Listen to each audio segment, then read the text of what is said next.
आपने कहा कि किसी मजहबी किताब में डायनासोर का जिक्र नहीं है। अफसोस कि आज तक किसी मैथमेटिक्स के किताब में मुझे डायनासोर का जिक्र नहीं मिला। तो इसका मतलब मैथमेटिक्स की किताब बेकार है? नहीं, उसका वो टॉपिक नहीं है। रेवलेशन का और मजहबी किताबों का टॉपिक ये नहीं है कि आपको आके बताए साइकिल कैसे बनाते हैं, या आकर ये बताएं कि जो है डायनासोर कब था। वो तो मोरालिटी सिखाने आया है, गॉड के बारे में बताने आया, नॉन फिजिकल रियलिटी की हकीकत को सिखाने के लिए आया। रिलीजियन साइंस को रोकता है? नहीं रोकता। अगर रोकता है तो गलत करता है। रिलीजियन साइंटिज्म को रोकता है, जिसमें हमारे जावेद साहब मुब्तला है। साइंस और साइंटिज्म में फर्क है। साइंटिज्म यह है कि आप समझें कि साइंस और साइंटिफिक मेथोडोलॉजी ये नॉलेज को हासिल करने का वाहिद सोर्स ऑफ नॉलेज है। यह है साइंटिज्म। हम इसे रिजेक्ट करते हैं। हम साइंस को तो तरक्की करते हैं, भाई आप हमारी पूरी तारीख कर लें, पढ़ लें तो आपको पता चल जाएगा। बहरहाल ये अलग टॉपिक है। उसके बाद इन्होंने एक लफ्ज कहा, वेटिकन ने फतवा दिया। वेटिकन का फतवे से कोई ताल्लुक नहीं है, दोनों कॉन्ट्राडिक्टरी अल्फाज हैं। उसके बाद उन्होंने कहा कि भाई हमें नहीं मालूम।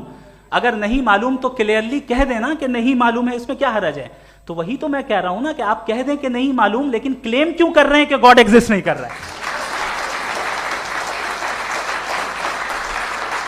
आप कह दें नहीं मालूम है, हो सकता है हो सकता ना हो, लेकिन आप क्लेम कर रहे हैं। The moment you say God does not exist, this is a claim, and now the burden of proof is upon you too, जैसे हमारे ऊपर है।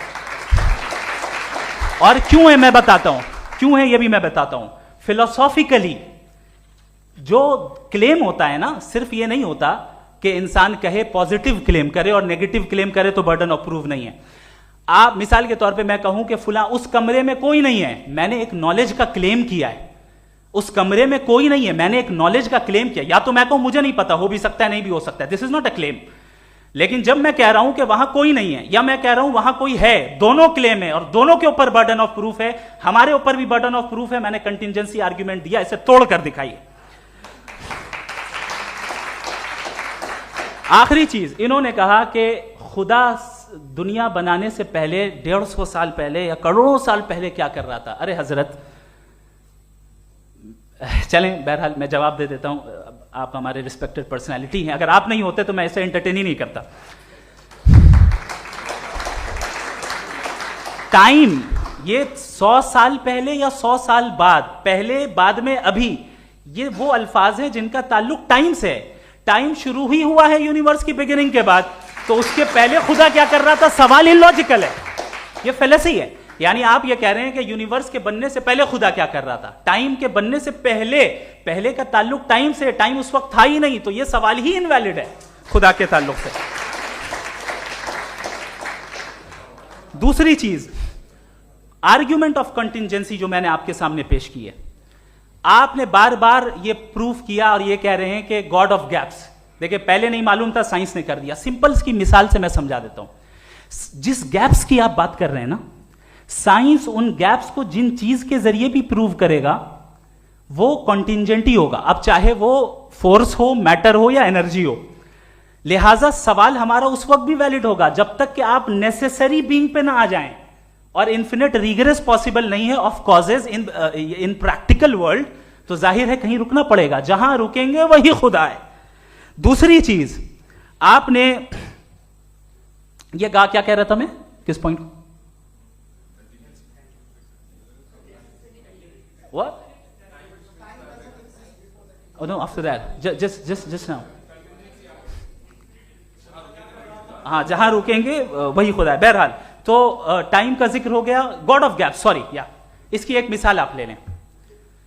एक कार है, एक साहब ने देखा कि भाई कार जो है उसके व्हील्स कितने अच्छे लगे हुए हैं, सही जगह पे। स्टीयरिंग जो है कितने अच्छे जगह पे लगी हुई है, और सीट्स कितने वेल डिजाइंड है, कितनी प्रिसाइजली ये कार काम कर रही है।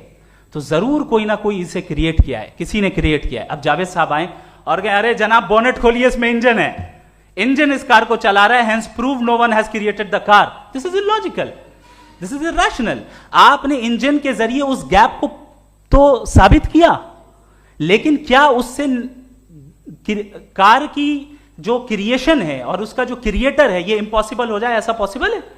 उसका सवाल खत्म हो जाए? ऐसा पॉसिबल है? नहीं।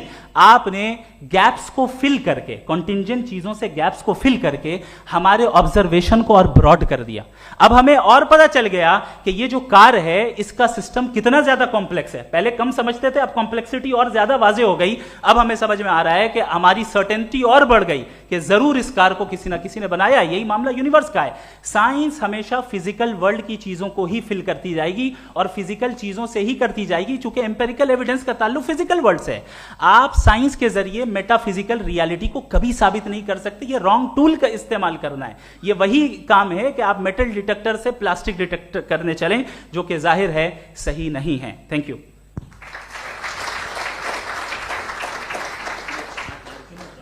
जी, ये आर्ग्यूमेंट का राउंड 2 है। हाँ। 7 मिनट है। पहले तो मैं आपसे अर्ज करूं कि आपने कहा कि जब कायनात ही नहीं थी तो वक्त भी नहीं था, कुछ भी नहीं था। कैसे नहीं था? खुदा था, एक एग्जिस्टेंस तो था ना खुदा का।